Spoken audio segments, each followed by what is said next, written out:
this will be the area that the cows will be grazing. Between 7 and 8 acres. Real pretty. All right, so we're putting in some temporary fence so that we can move the cows over at the first part of March to some winter grazing that we planted a couple of months ago, about 3 months ago. We've added a big tall fence post right here, and that's going to serve 2 or 3 purposes. It was a 12-foot post, and it's on our existing high tensile perimeter fence.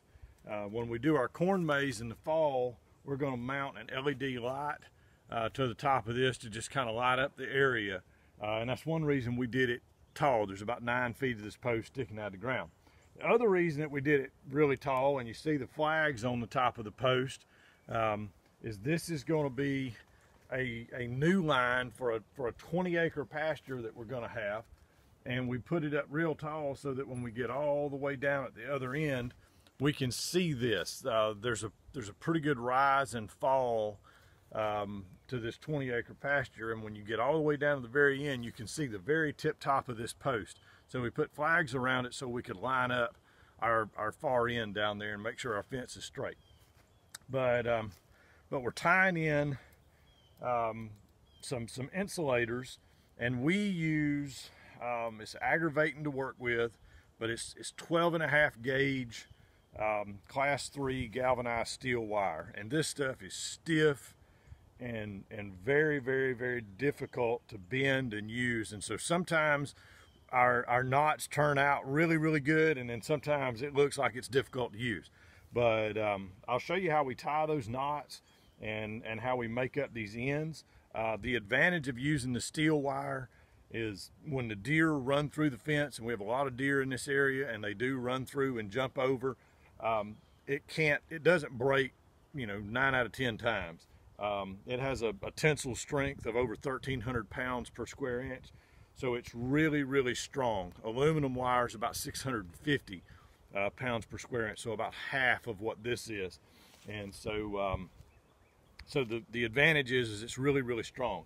The disadvantage is that it's frustrating to work with, and you'll see how hard it is to turn this wire in just a second. All right, this 5-strand fence right here is our existing perimeter fence. The way we run a electric fence, the bottom wire is hot, the second is ground, the third one's hot, the fourth one is ground, and the fifth one is hot. This temporary line that we're going to run around this what'll be our corn maze, it's going to have 4 hot wires, okay? And so in between each one of these, we're tying in an insulator so we can run a wire. So what I do, and this fence is on, so trying to watch that too.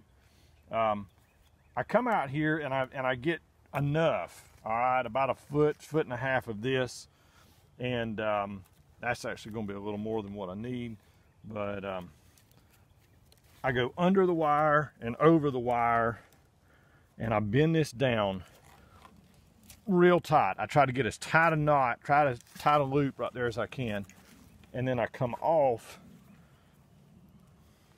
and I stick the tag end between the post and the loop, okay? And that creates the beginning of my knot.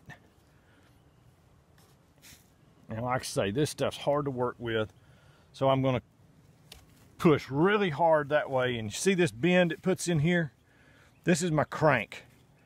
That allows me to grab this while I'm pulling back on this line, and that allows everything to happen. I'm going to use this crank for leverage, and so I go over with a little lazy loop, and then I'm going to come in with 3 really tight loops. That's my third one. Now I've got that headed away from me. I'm going to take that loop, I'm holding real tight against here, I'm going to take this crank and I'm going to wrench it back on itself, and it should have broke. There it goes. It'll break off, and that breaks off really smooth. There's no jagged edge to get caught on. All right, so I take my pliers and I'm just going to cut off 16, 18 inches of that. I've got my insulator. I like for all of my fence to be lined up real straight, okay? I've seen some where you got a little bit over here and a little bit over there, but I like for mine to be straight. And so what I do is I take my hand and I make a fist. I stick my thumb all the way out, and that's where I make my bend. I bend it back on my thumb. And that way, when I run my insulator up here, they're all going to hang in a straight line. And again, this wire is really stiff, so I'm turning my insulator and pushing against the wire all at the same time.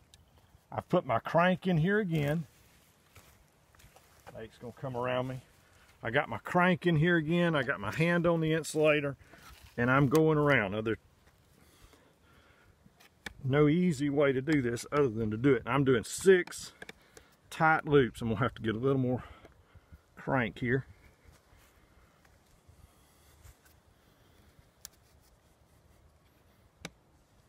And where I had that crank before, it doesn't want to do. And I just bend it back on itself. And all of those are lined up straight when we pull them tight. Come around the post. We're going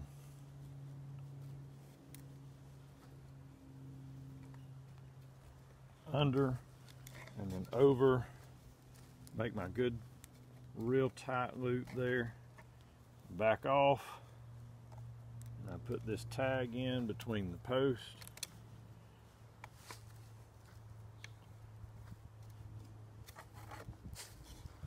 Cinch it down real tight. Come back under here, over here. I've got my crank in.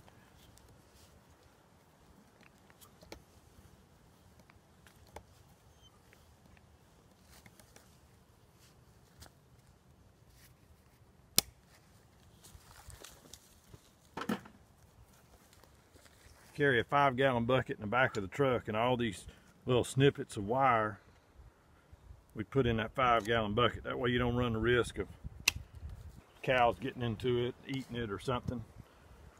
I make my fist, stick my thumb all the way out, and I bend this back into my thumb, and that way all my insulators hang in a straight line. Got my insulator in one hand, and I push the wire with the other hand. And now when I start making my loop, I'm going to twist the insulator one direction, twist the wire in the other direction.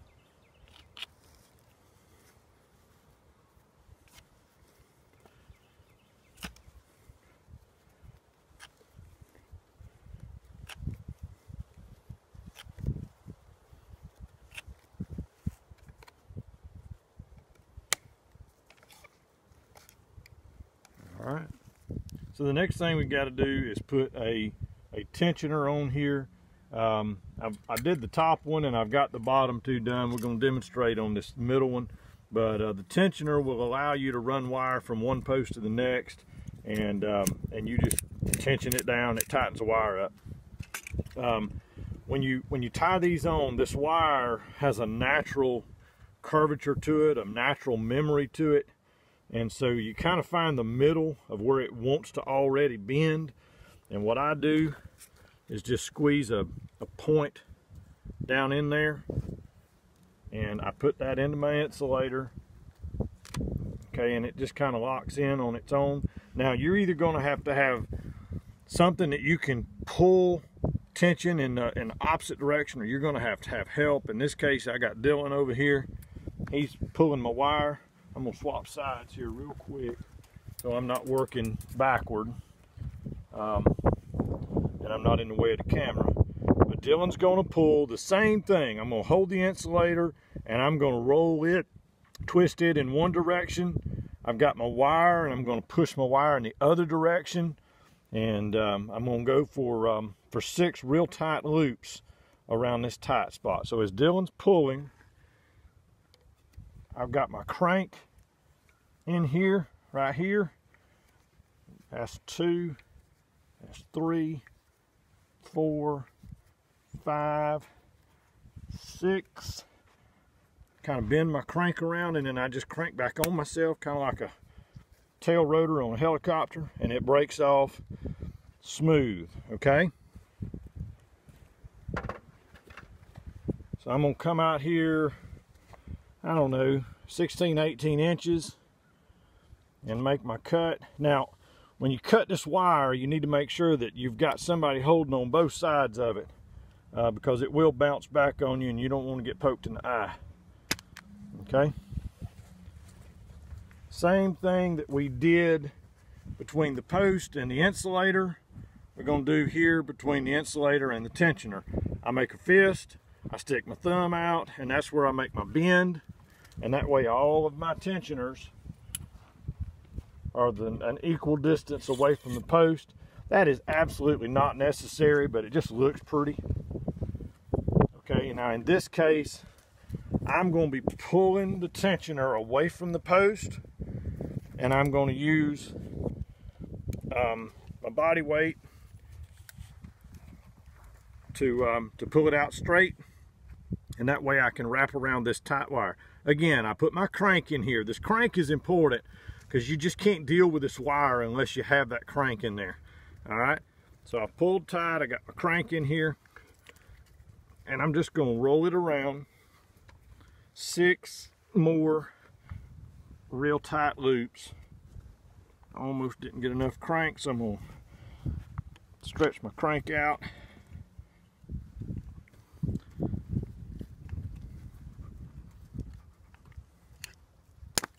And that's that.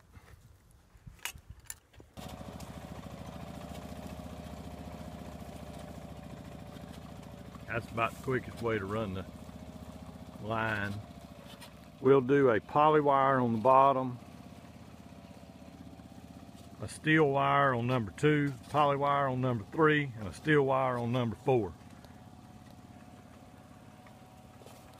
And the only reason we're doing it that way is because that's the wire that I have on hand. And I didn't want to go buy a bunch of new wire just for a temporary pasture.